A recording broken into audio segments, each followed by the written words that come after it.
Good morning, good afternoon, good evening, depending on the time zone from wherever you're watching us from. Here is Mom Eze Kitchen and More, and you're welcome to the great episode of Mom Eze Kitchen and More. And on today's episode, we are making a great recipe, a delicious recipe, a recipe that is going to give you a landmark of what to prepare for your guests in this season. So please, before we dive into this recipe, give me the permission to welcome the first timers on my channel. So please, if today is the first time you're noticing my channel, or you're just waka passing and you observe this authentic delicious delicacy channel, or somebody out there told you about Mom Eze Kitchen and More, you're highly welcome and you're definitely at the right place. But please make yourself very comfortable by hitting that subscription button and the notification bell.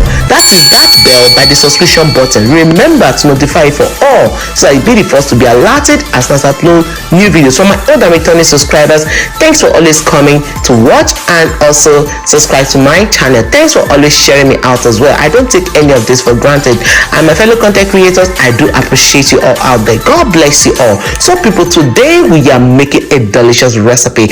This recipe is not other recipe but Efo Riro. Yes, if you watch my other episode, you would know where this Efo Riro was just coming from. So if you want to see how this recipe was prepared from the beginning to the end, I have a very kind advice for you. Sit down in your couch, cross your legs, all eyes on the screen, mind focus, and don't forget to grab your sips and your popcorns, because I'll be taking you straight to the ingredients right after this intro.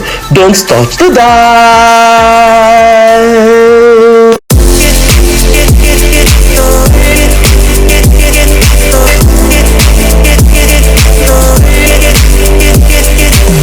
Welcome back. In the pot behind, which is my pressure cooker, I have the shaki, I also have the biscuit bones, I also have the chin of cow. So also in this big pot standing before me, I have the cow meat, I also have the liver, I also have the chicken. That is what I have in this pot. And also here I have my finely blended fresh pepper. Okay, I also have the Locust Beans, which is your what? Iru in Yoruba. I also have my finely blended crayfish. You can see how that is looking very nice. Also, I have the finely chopped white onions and red onions. Also, the seasoning cube is there. And also, I have the salt to taste. I also have the black pepper. I also have the shrimps. These are fresh shrimps, nicely and really washed. I also have my dried fish. And I intend to soak this dry fish with hot water as we proceed. You can see how lovely that fish is looking. I also have the tomato paste. My people, this tomato paste works like magic in this recipe. So keep watching. You can see how that is looking. Oh yes. Okay, we still proceed. Here is my vegetable oil. I'll be using more of the vegetable oil than the palm oil, which I've just showed to you. Okay, and now is my spinach, my frozen spinach. I'll be soaking it with hot water, and let's proceed. I've just soaked the fish with hot water, and I'm just going to pour in hot water in the frozen spinach. This is to do what? To loosen the ice and also to dehydrate it. You know, spinach is full of water, so if you don't do it properly, you're gonna end up with water Efo Riro. Of course, this Efo Riro is a waterless Efo Riro. So keep watching and see how we are going to go with this. I've set that aside. In this pot, I've already seasoned it with onions, pepper, and salt and seasoning cubes. So that is just what I'm trying to explain here, and I'm just adding up water into the pressure cooker. I'll be allowing all this to cook at their own pace on medium heat. So you can see this has boiled up, and I'm just going to be adding up the dried fish, nicely and finely washed with hot water and salt. So I just added in water to enable this to cook. Remember, this is a waterless Efo Riro, so do all possible best to lower your water. Okay, so I just sealed that pressure cooker because it has boiled up, and now you can see the button is up, meaning everything is cooked. So that is aside. I'll be running cold water on it. At this point, I am bringing out the chicken.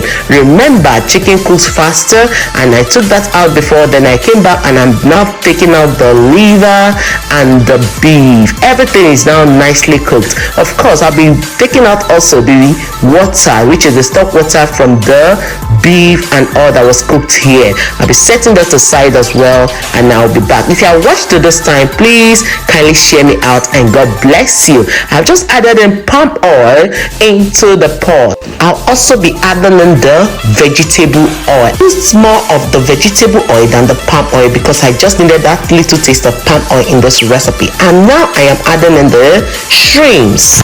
I am frying these shrimps just because I want it to have its own taste. And now, people, I will just stir and stir, and I'll be adding in salt, and after that I'll add in half of the seasoning cube. That's just what you saw me doing right now.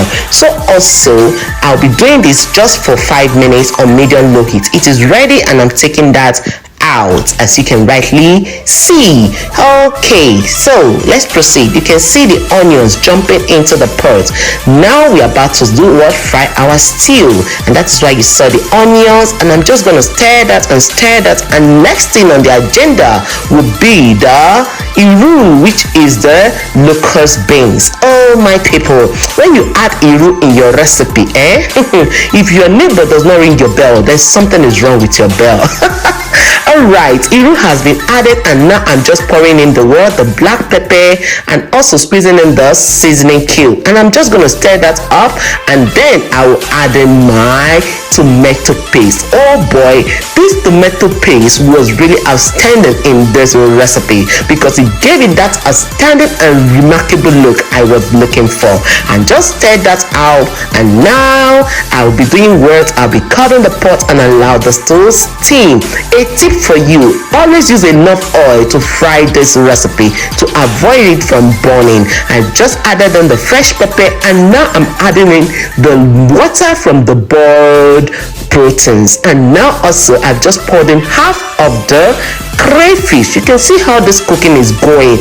Please bear in mind that you have to allow this thing to steam in between time to ensure that you are putting those ingredients appropriately. Okay, so now I just opened up and I've just stirred and stirred. I'm going to test this stew and see what we have. Alright, what was this called? Is a thumbs up. Please go and thumbs up this video, and if you're new, this is the time to ring that bell because it is calling you, even as the spinach have just jumped into the pot. I hope you're enjoying what you're seeing. In case you're wondering what Efo Riro is is simply a stew that we add green leaves into. Is it well explained? Yes. You can see I've just added the remaining crayfish, and also I'm showing you what the chin of the beef looks like. At this point, you can see that the chuchuchus are now entering into the pot. If you're wondering what chuchuchu is, it simply means the meat and everything chewable in the recipe. So you can see that I've now added up the biscuit bones and the shaki and everything that was in the pressure cooker. And here is the the chicken, the beef, and the liver. And here comes the shrimps. Oh boy, what is this? Mom, Easy Kitchen and more. You do like chuchuchu? Yes, my people, I love chuchuchu because of what? It just gets me going in eating. If you don't like chuchuchu, please put it in the comment section. And now let me ask you, what will you love to start this recipe with? Of course, I ate this with my gidi. That is why you saw it in my gidi video. I also ate with my with eba. So I thumbs up again. I mean, you should thumbs up, not like I thumbs up. You should thumbs up this video right now, and that is because this video is worth your thumbs up. You can see how that pot is dry. There is no water in this Efo Riro. Now the soup is ready. I'm just going to pour the soup out into the bowl to do what? To stop that cooking. Stop the leaf from cooking by pouring it into the bowl, and then you will love it as it's gonna be green. I love it green. Do you love it green? Yes, I love it green because green is life. Green is everything for me. So people, you can see how that pot is looking. Very clean. Nothing was burnt. That is because the stew was well fried. So if you have watched me to this time, you are my mega mega subscriber, and all I can say is God bless you. Check out this recipe. Did this recipe call you? If it has called you, please go and answer with a resounding comment at the comment section. So I appreciate you all to have stayed and watched till this time. So I'll be drawing the curtain at this point. It will be a great and beloved pleasure to see your gorgeous and beautiful faces in the next episode of Mom Eze Kitchen and More. Remember, I love you all, but in all, God loves you more. Bye.